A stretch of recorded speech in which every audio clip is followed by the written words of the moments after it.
guys, happy Aloha Monday. We are back. Man, I'm so sorry. That week off was needed. We are trying to figure out a new schedule with our filming along with homeschool and just life. Y'all already know, just life. So I wanted to do a quick wrap up of all the books that I read in the month of January, including 2 books that I actually listened to on Audible that I am adding to my collection regardless. They are in the mail right now with Amazon.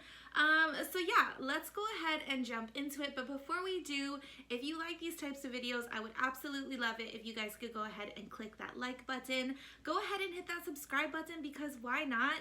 And don't forget to hit the notification bell because that will allow you guys to see all of the videos that we post twice weekly, every Monday and Thursday. So far is our schedule right now. However, I do feel like that will be changing. Regardless, you guys will be getting 2 videos a week. And it just really helps to have our channel grow here, which I can't thank you guys enough just for the amount of support and growth that we've had so far. Please don't mind my chipped nails, okay? Yeah, I need to do something about that.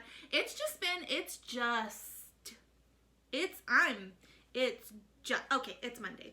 Anyway, let's go ahead and get started and we'll just jump right in. I'm going to do my very best to keep this video short and sweet. But before we do coffee, okay, so in the month of January, I didn't read as many books as I wanted to. However, the books that I did read were very lengthy. Like, they were not small books. Majority of the books that I read were right around like the 390 to 400 page realm. So yeah, the very first book that I started off the year with was my buddy read that I did with Tori over at the Oglesby OHANA, and that was the 10,000 Doors of January. Pause 1 second, let me go grab it. Uno momento. I don't know why I wasn't more prepared for this video. Okay, so I have a whole little review. I will go ahead and link it up in the cards for you guys. This book was amazing. I tabbed and underlined and highlighted. There were so many amazing things about this book, but I'm not going to talk a lot about it just because I already did a video on it. If you like, go ahead and check it out. I highly recommend. I will say if you are into like magical realism, there was like a portal fantasy. There was so many different aspects to this book. It is a book about a book, and you go through this adventure. There is romance in it. It was just beautifully written, and this is actually written by Alex E. Harrow, the author right here. And she did write another book that Tori and I plan to pick up in the month of October.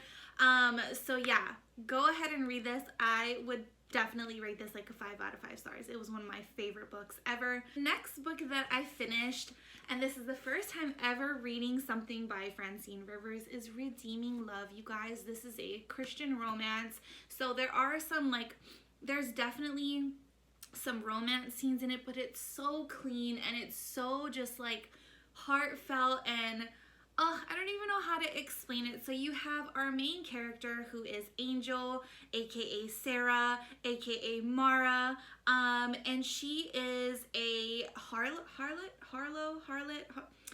She's basically a prostitute, right? Back in the day, where they had like brothels and whatnot, and it's all she's ever known until the day she meets Michael, and she comes across this guy, and he is adamant that he is going to marry her. He was sent from God. Like, they are meant to be together no matter what. And despite all his efforts to come back for her several times to get her out of the situation that she was in, she just doesn't believe it because life so far, ever since she was a little kid, just did not give her the best deck of cards.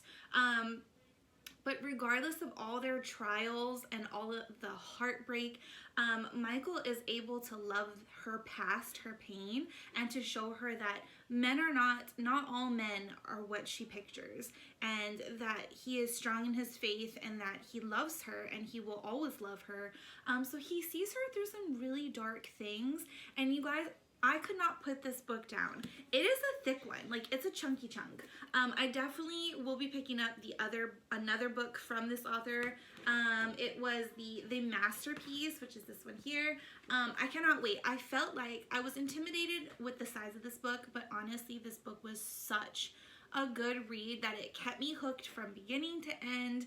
And it made me cry. It made me giggle just seeing Sarah is her actual name, but just seeing her evolve, seeing her find herself, seeing that she's more than just this object for men to take advantage of, or for people in general, because it wasn't just men. She was, you know, tied under with the Madame, oh, what was her name?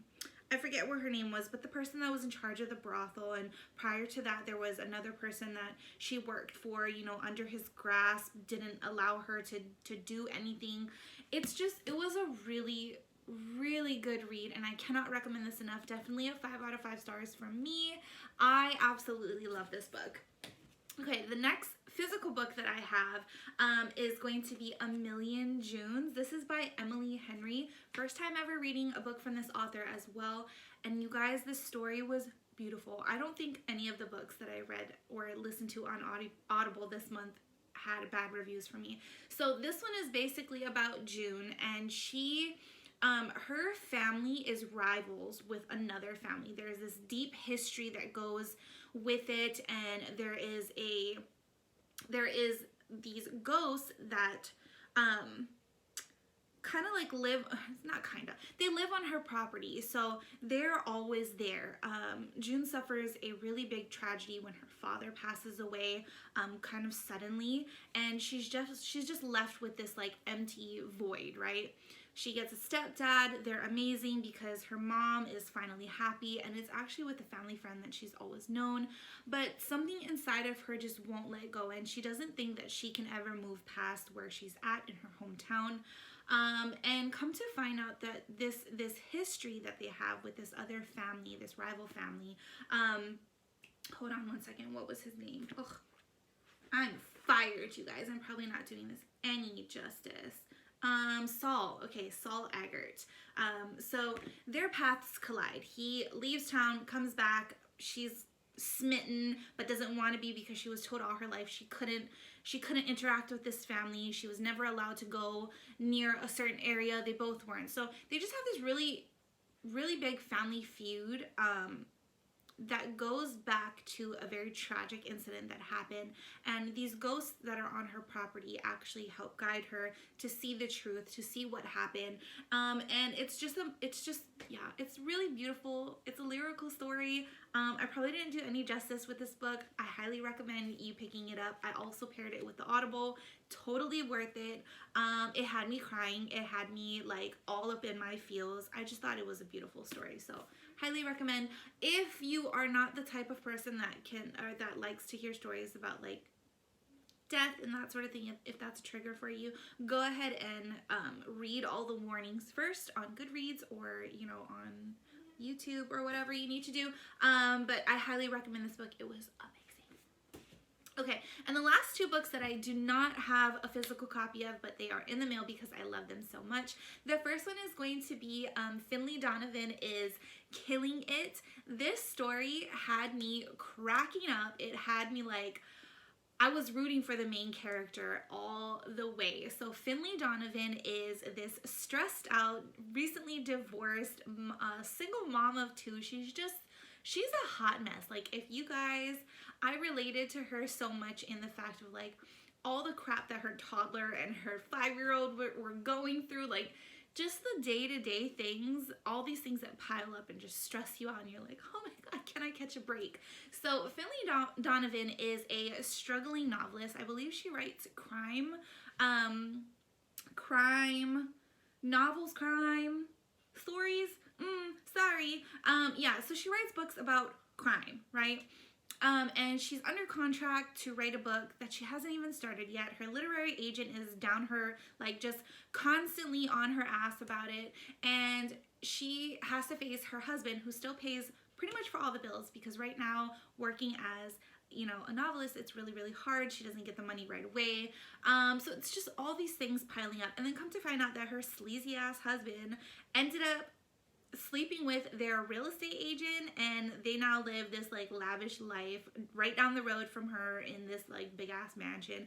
It's just a hot mess, okay? But she was so relatable. So Finlay is struggling to balance mom life, providing for her kids, and writing her book that she's already under contract for. She already got money for it up front. And yeah, so she ends up meeting with her literary agent, who just digs into her, and she's like, you need to get me this book, blah, blah, blah.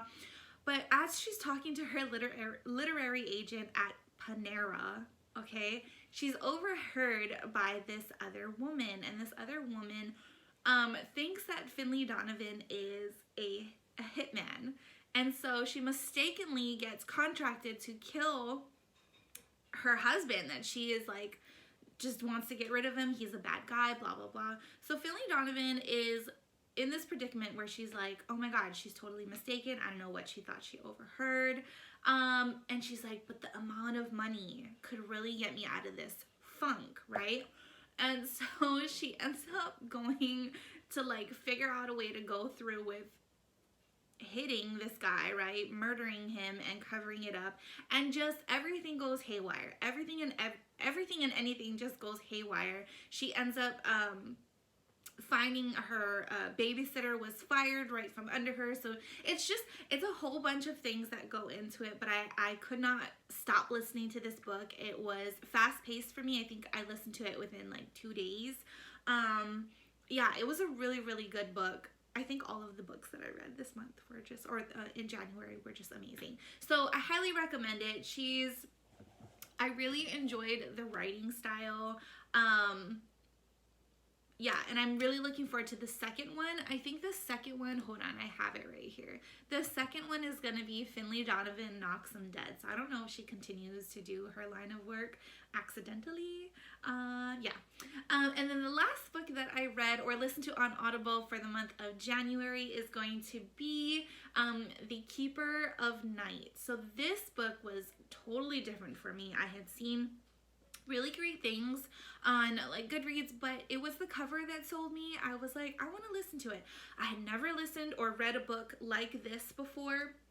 So we see our main character is Wren Scarborough, and she is a half-breed. She is a half London or British Reaper, and half Japanese Shinigami, which in a sense, it's like the same thing, sort of. They do have different abilities, but she is a half-breed. Her mother was a Shinigami, her father was a Reaper, and they had this affair that was not approved, and she was born. And she's only ever lived in London, so she doesn't know her Japanese heritage. She's never met her mother. And she's constantly just like outcasted by all other Reapers. Even her father, like, he basically just puts up with her. He doesn't show any fatherly affection. He doesn't do any of those things. So she's just always grown up feeling out of place.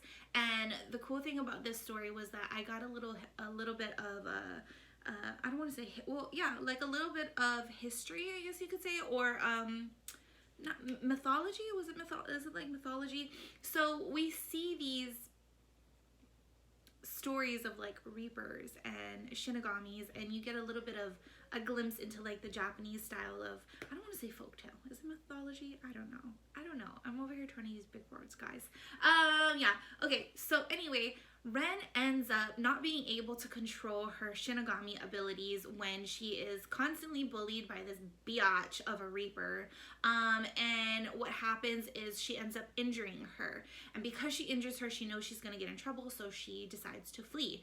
She decides to flee from London to Japan, and she is on a hunt to become a real Shinigami, like find someone to teach her ways. But in order to do that, she has to make a pact with the goddess of death, basically the ruler of the underworld.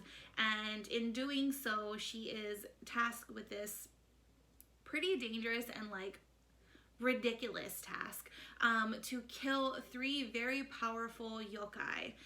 Yokai are like other reapers, but they're way more powerful. I don't know why I did that. They're way more powerful. So she's given this task, and then her brother ends up fleeing with her, and so she has to protect him in the midst of all of the things going on. And while she's in the midst of doing these, you know, killings and whatnot, she struggles to find herself. She struggles to know how far she can push herself. Her brother gets hurt several times. They come across this other Shinigami that is not considered a Shinigami. He's an outcast. So there's a little bit of romance, there's a little bit of betrayal, there's a little bit of, you know, just her trying to find herself, and she really sees at the very end like how far she's willing to push herself to become a Shinigami and to be accepted for once in her life. So if you're into that type of books, I would highly recommend picking that up. It definitely opened up a whole new genre for me. There are several books that I cannot wait to read, which I don't know where I put. It's on my bookshelf back there. But yeah, those are all the books that I read in the month of January, you guys. I hope I did some justice with this video. What kind of books did you read in January? Have you read any of the titles that I mentioned? If so, let me know in the comments down below. I would love to chit chat with you guys. And yeah, I hope you guys are having an awesome Monday, and I will see you in the next one. Bye!